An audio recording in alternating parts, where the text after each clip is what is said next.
Oh yes, greetings to you once again, and I want to welcome you to this interesting episode of Flourishing Hub here on Church of Uganda Family TV. My name is Luke Majumba Alinaitwe, and you all know Flourishing Hub always targets you, the young person. And today is a special one, by the way, because we understand so many of you have finished your examinations, you're now in vacation, you're there humbly enjoying your home and all that. But of course, how are you going to make use of this wonderful time? All that time, majorly, this one will kindly target the senior six who are going to be vacated. Some of you are still in school, but of course, most of you have managed to go home. So, this program today, of course, because we have managed to bring in a mentor, is going to be targeting you. So you have to really sit down and pay attention to this interesting episode of Flourishing Hub. We are powered by Young and Flourishing, and remember here on Flourishing Hub, we always move on 4 pillars, one of which is money, how to make money and how to make use of the money.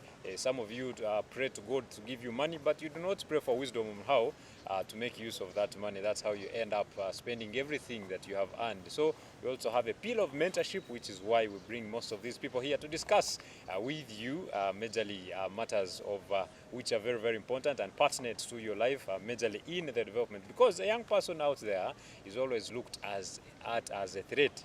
But how can you change that narrative is what we always be discussing here, making you a very, very important person in the world. Also, we have strategies as part of the pillars. You have to be strategic and in positioning yourself. We dare people into positions, all that here on Flourishing Hub. So I want to welcome you, and I, of course, request you to kindly stay on. And even when the program is done, you'll have to run to YouTube, get that link, keep reviewing so that you can make the best out of it. So today, you have always seen her on a family hour, but today it is a blessing that we also here in Flourishing Hub have been able to host Madam Monica. It is a pleasure to bring her to your attention and of course introduce her to you. Good greetings, Madam Monica. Good morning to you. Greetings. Okay. Praise So the Lord. it is a pleasure for us to have you here, first of all, in the Flourishing Hub. And this show, just like I said, targets the young people. So today, I want you to speak to the young people, but start by greeting them and introducing yourself. Good morning, viewers. My name is Minica Agaba. I am a Christian, I'm married, and I'm a mother. I'm also a mentor. I'm a teacher, a proud teacher. Thank you so much for having me here today. That is interesting. I hope you noted that, a proud teacher. not so many of them are proud. So you've heard so many of them complaining, this and this, the system things, but we are glad she's a proud one. So our topic today is making the best out of 2025. And we are targeting the senior 6 vacists specifically. So before we even go into deeper into the discussion, how has been the trend after senior 6 when they go to their respective homes? How has it been like? Thank you so much for this kind of program. Senior 6 out there, senior 6 students, welcome back home. Congratulations about completing your exam successfully, except a few who are still writing their exams. Most of you are already home. I hope you are enjoying the home, all from the stress of exams and school. And remember that you're going to have almost a year seated at home. Those of you who were wishing to go back home, now you have it, you're at home, and you're going to be there for more than 8 months.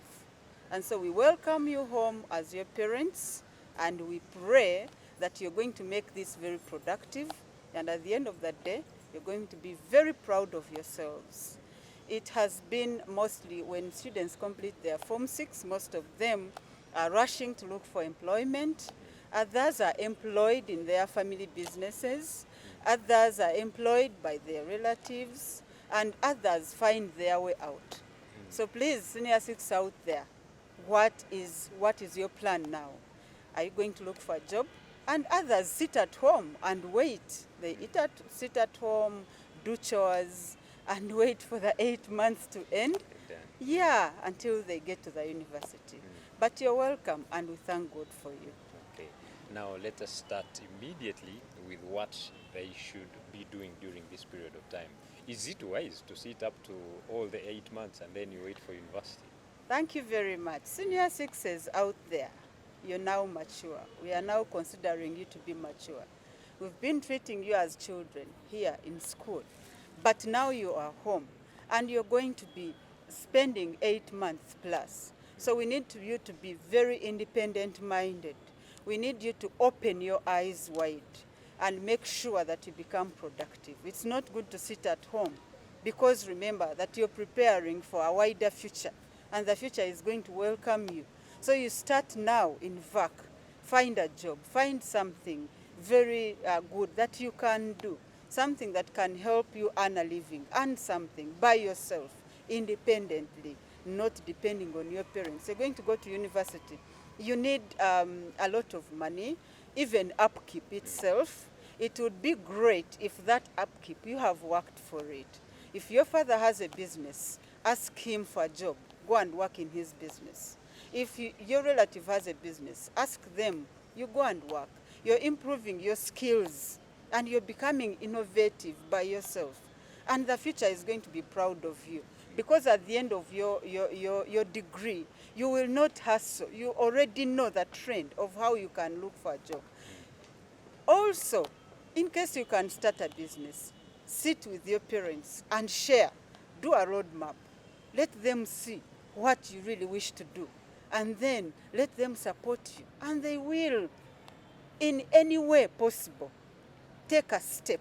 Because a step will see you forward and will not see you back. So please, make use of this holiday. Don't waste it. It is long. You can do something. And let me tell you, people say there are no jobs, but jobs are there. Just make sure that you don't segregate.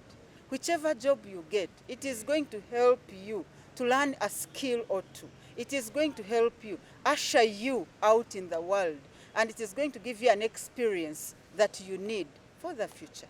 Even if they give you little money, start from there.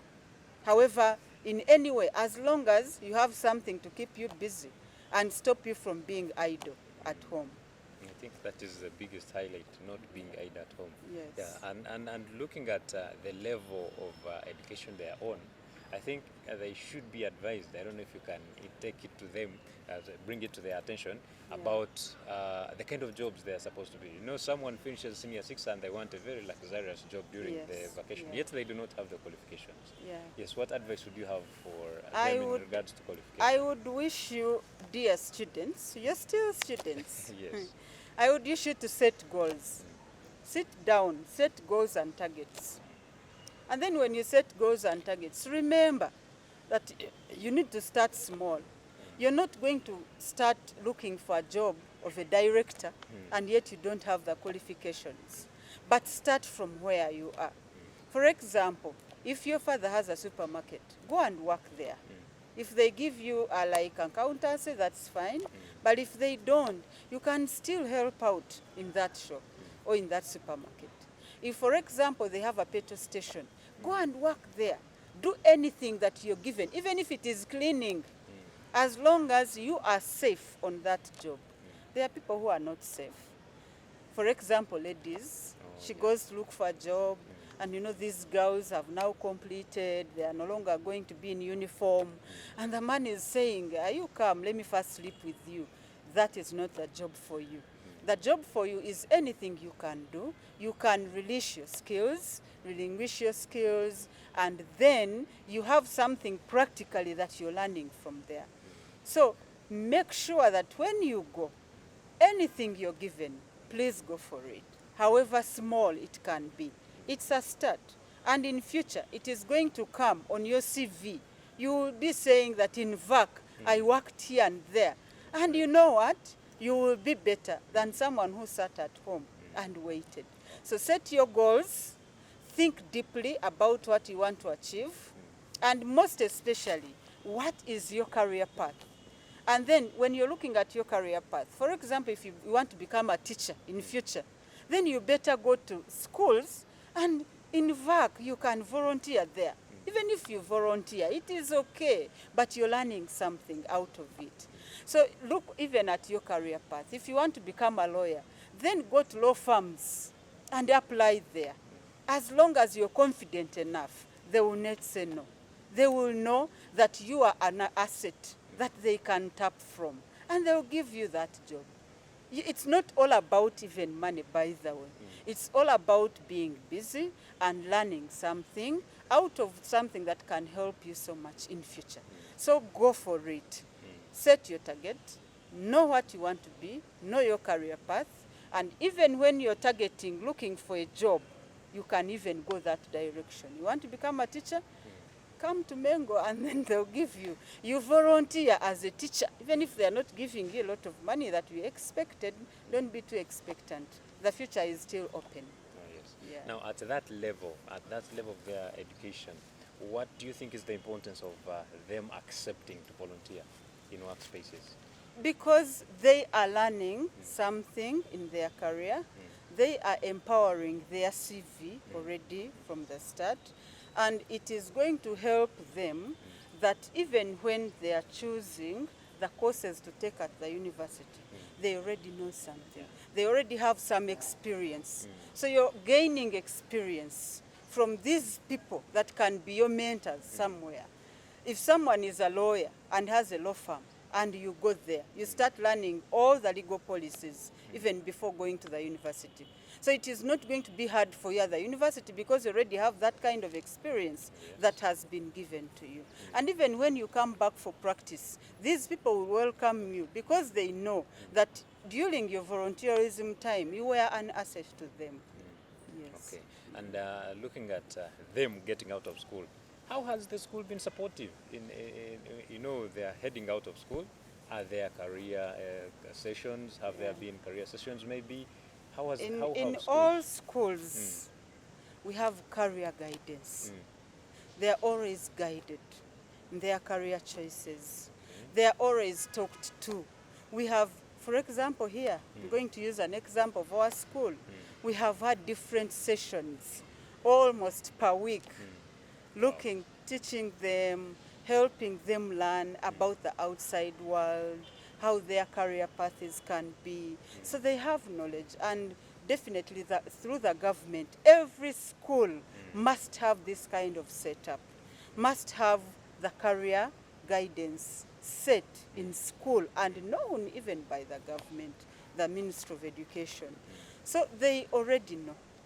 We have talked to them. They have been empowered. And even now, we are adding to that empowerment. Actually, what they should even know is that when you have something to do, it is like a step. During university time, it is something that will make their life easy. If you already have your finances independently, aside of what the parents will give you and whatever's and the facilitations, I think that is something they should also put in mind when they are heading out there, that they are already now mature people. Yes. And now let us talk about the moral bit of it. They're out there being exposed to many things. What should we expect out of them? Maybe what should the parents expect out of them before we head to the expectations of the students from parents? Before we expect anything out of you, what are you expecting out of yourself? Oh. Who are you? Who do you want to be? As a student, where are you heading? Do you have a strategy in your life? Do you have a goal? When you have a goal and you aim at achieving that goal, you're not going to be messed up by social media. You're not going to spend all your time on the phone. And that is the reason we are encouraging you to move out there and find something to do. Because with social media, you have to keep busy in order to avoid it. Otherwise, it will get hold of you and you'll find yourself on it and you'll be addicted to it. And so, when you leave home and find a job, at the job station, they will not allow you to be having your phone almost all the time. And so, you're not introduced to all these social media challenges that youths are introduced to. Yes, we know that the world out there, you want to, most of you, you have discovery, you want to discover. But can you realize that where you're heading to now, it needs you when you're sober, and you need to set your own goals and aim at achieving those goals. So even when you have time to spend on your phone, but you have something busy that you're doing, my dear, you will not find that time. And when you find the small time, you will not go to discover things that you're not supposed to be looking for. It has come out to be so evil. Students, watching pornography because they are redundant. They don't have what to do. So please, that is why we are encouraging you. In this VAC, set your plan, set a strategy. Know that I am going to keep busy in ABC. And actually, you should even have your calendar. If you get a job, have your diary. Know that Monday I have to do this, I have to do this. And even before you get a job and you're home, make sure that you keep yourself busy. And when you keep yourself busy, you will not have time to be contradicted in different ways. Make sure that you're busy, even at home. Make sure that you have a diary, you write in on Monday, you set your goals, you'll be doing this, you'll be doing that, you'll be doing that. And then you put your pen on paper and write the challenges you have been through. Look at, maybe if you had a phone before, or in senior 4 VAC, or those who are in VAC, maybe in holidays. What have you benefited so far from all that? Especially concerning your career, concerning your future. Is there anything much that you have benefited? If you have not, then write those challenges. Write the achievements down. Write what you want to achieve. Write your weaknesses also. And then you'll be looking into your weaknesses and saying, no, I am addicted to a phone. I think I need to do ABC. Let me put the phone aside. Let me go and do this. If you're at home, maybe learn a skill or two. Let that phone help you to learn baking. And then, you can earn something out of that still. If you have not gotten a job, be an entrepreneur. Let the phone, instead of using it wrongly, let it help you to learn something. Learn baking, learn other skills, and even do them at home. If you're doing baking, for example, you're baking a birthday cake for someone, you will not have time for the phone at that time. And if you keep yourself busy like that, the challenges of social media are not going to weigh so much on you. Wow, very important indeed. And it is actually better to groom a habit, to groom something initially at a young age, because when you get up there and you want to do something, it will be very, very hard. Yet you had ample time to do such. But well, let us still continue on the discussion about digitalization. We understand it is here, and we have nothing to do about it. But how to maneuver through is what we should be preaching. So what are some of the dangers? By the way, we understand social media and whatever come with a lot of advantages, but relatedly, there are also lots of disadvantages. So can we look at some of the dangers that could be awaiting for them, majorly in this time, if they are not occupied, brought up by social media or digitalization? Yeah. Number one, it is addictive. Oh, yes. And anything addictive is not good. When you get addicted to alcohol, you're gone. When you get addicted to any bad behavior, you're gone. And likewise, social media is addictive. And the young minds are very, you discover, you tend to have this feeling of wanting to discover almost all the time.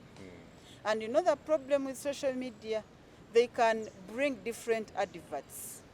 They pop on the phone almost all the time, and you have the urge to check.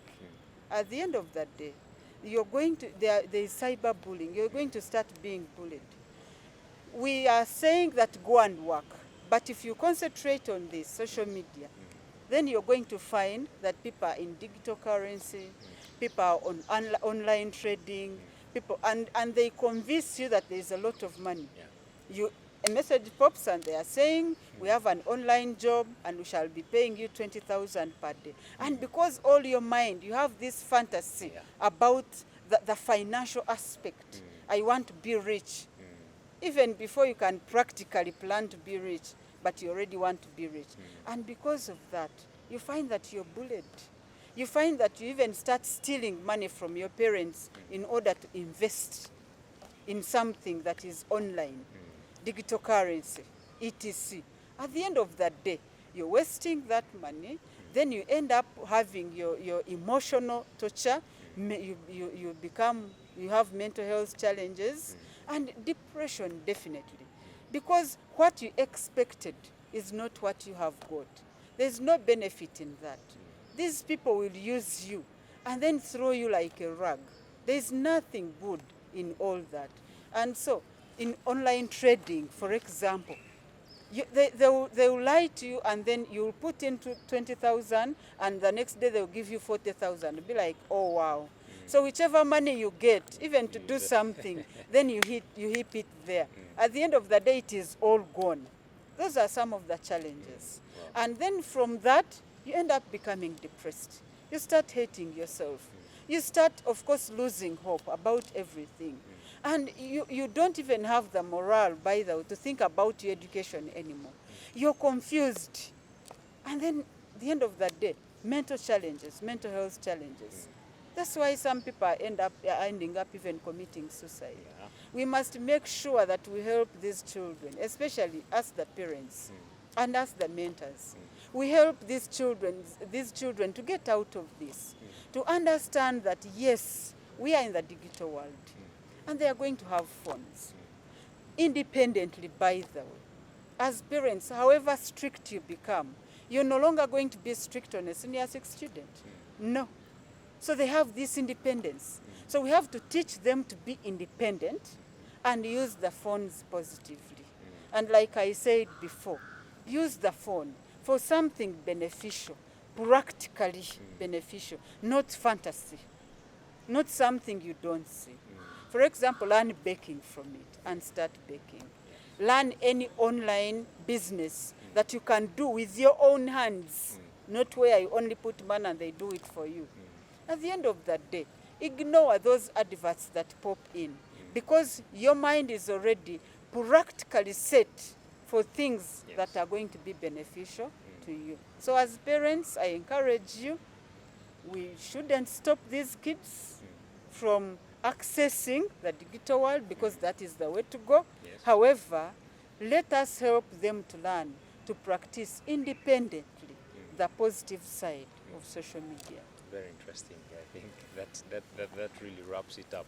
Yes, digitalization is very important. Social media is very important, but of course, how you make use of it is what is more actually important, because it has the other side as well, the bad side of it, of which it is actually taking over the most, because we have seen so many young children being bullied on social media and all those things. So, looking at all this digital era and all its outcomes, how best can the parents support in this regard? How best can they come in to guide? Okay, thank you very much. You know, here the parent has a big role to play. We tend to ignore these children. We are not ignoring them intentionally, but we make ourselves too busy and we are not in their lives. Now, when we come into their lives, we want to force our own thoughts on them, but we don't find out what their thoughts are.